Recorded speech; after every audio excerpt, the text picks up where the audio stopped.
नमस्कार दोस्तों। मेरा नाम प्रोफेसर कुलविंदर सिंह है और save to be saved series में आज हम फाइनेंशियल प्लानिंग की बात करेंगे।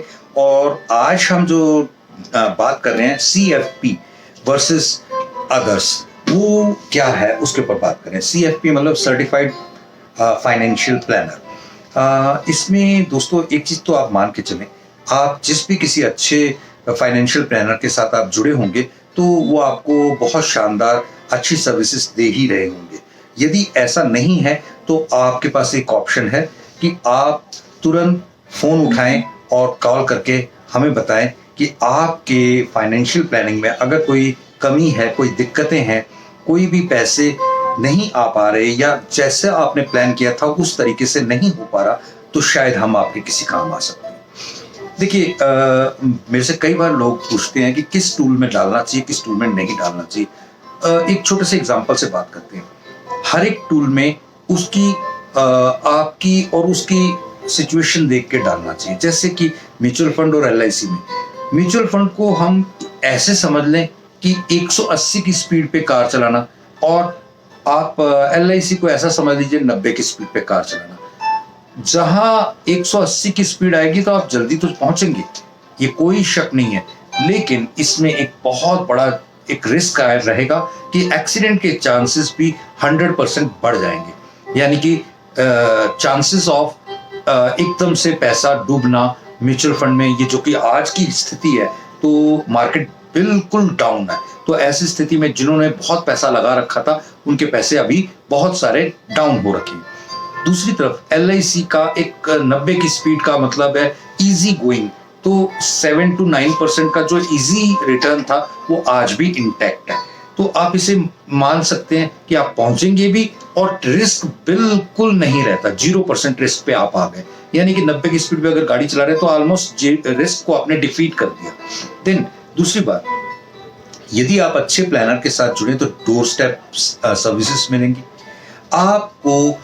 कहीं जाके जैसे भी लोगों को इंटरेस्ट रेंटल वैल्यू जो इंटरेस्ट थे वो आने बंद हो गए, तो लेकिन हमारे LIC के इंटरेस्ट जो भी हैं वो फॉर्मली प्रॉपर तरीके से आपके अकाउंट में क्रेडिट हो रहे हैं, और आपको सिर्फ मैसेज आ जाता है कि आपके ये जब फॉर्मेलिटीज आपकी कंप्लीटेड हैं तो कोई दिक्कत नहीं आती। देन इसके बाद एक बहुत इंपॉर्टेंट एस्पेक्ट है कि इनकम टैक्स के बेनिफिट्स तो हैं ही, अदरवाइज जो रिस्ट्रिक्शंस हैं ऑनलाइन की या अदर की, वो भी आपको बेयर करनी पड़ती है। एक अच्छे एजेंट का रोल कैसे होता है, एक स्लोप की तरह व्हीकल को लिफ्ट करके आप एक ऊंचाई पर लेके जाते हैं। जैसे घर पे व्हीकल खड़ा करना है तो आप एक स्लोप बनाते हैं, वो स्लोप ही आपके व्हीकल को ऊपर लेके जाने में बहुत बड़ा एक हेल्प करता है। वही पिछले दिनों आपने देखा होगा कोटक के, HDFC के, फ्रैंकलिन के और भी बहुत सारी कंपनीज के, ICICI के 4 CEO इकट्ठे बैठकर बात कर रहे थे और उन्होंने काफी अच्छी कंक्लूजन्स दिए। उन्होंने बोला कि इस समय मार्केट में वही पैसा लगाए जिसके पास एडिशनल एक्स्ट्रा मनी इस समय है, यदि नहीं है तो कोई भी ऐसा रिस्क ना ले। देन एक छोटी सी बात मैं आपको बताता हूं, यदि हम एक एग्जांपल के तौर पे एक छोटा सा अमाउंट केवल 15 साल तक देना है, उसमें 16वें साल आपको 10 लाख रुपए आए, 25वें साल आपको 24 लाख रुपए आए और 15वें साल आपको 1,20,000 रुपए हर साल आना शुरू हो जाए, और ये 3 चीजें केवल और केवल एक छोटे से अमाउंट को आप पर मंथ देना शुरू कर दें, तो उससे आपकी 3 बड़ी चीजें सॉल्व हो जाएं, तो बहुत ही बेहतरीन सॉल्यूशन होगा। मैं एक छोटी सी बात करके अपनी बात को समाप्त करना चाहूंगा। हम स्कूल में क्या देते हैं? पैसा, मगर पैसे को कहते क्या है? फीस। उससे मिलता क्या है? बच्चों की एजुकेशन। सेकंड, शॉप में हम देते क्या है? पैसा। उसको कैसे कहते क्या है? House hold expense. उससे मिलता क्या है? फूड, क्लोथिंग, ये सब चीजें। एंड देन हम घर के लिए देते क्या है? पैसा। उसको कहते क्या है? EMI, रेंट, है ना, और उससे मिलता क्या है? घर, शेल्टर। देन उसके बाद इसी तरह से हॉस्पिटल में हम देते हैं पैसा, उसको कहते हैं चार्जेस, हॉस्पिटल चार्जेस। और मेडिकल चार्जेस, और उससे मिलता क्या है? स्वास्थ्य। और इसी तरह से गवर्नमेंट को हम देते क्या है? पैसा, जिसे कहते हैं टैक्स। उससे मिलता क्या है? सारा इंफ्रास्ट्रक्चर। और एलआईसी को देते क्या है? प्रीमियम, पैसा, प्रीमियम। और उसको, उससे मिलता क्या है? ये ऊपर की सारी चीजें। यदि आप हैं तो ये सब चीजें आप खुद पे कर रहे हैं, यदि आप नहीं है तो ये सारी चीजें आपके ब्याह पर पे कौन करेगा?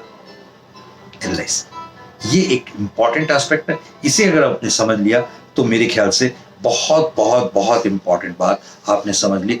और जिंदगी ऐसी ही है कि हम जितना अच्छा उसे बनाना चाहें उतनी अच्छी बन जाती है, और जितना बुरा बनाना चाहें उतनी ही बुरी वो हो जाती है, यदि आप उसकी परवाह ना करें। एक लास्ट एग्जांपल लेके हम अपनी बात को समाप्त करेंगे। आपको सबको पता होगा कि एक बहुत बहुत बहुत बड़े कलाकार हुए हैं, जिनका नाम महमूद हुआ है। वो आखिरी दिनों में उनको पैसे की बहुत तंगी थी। टुन टुन, उनका भी ऐसा ही रहा।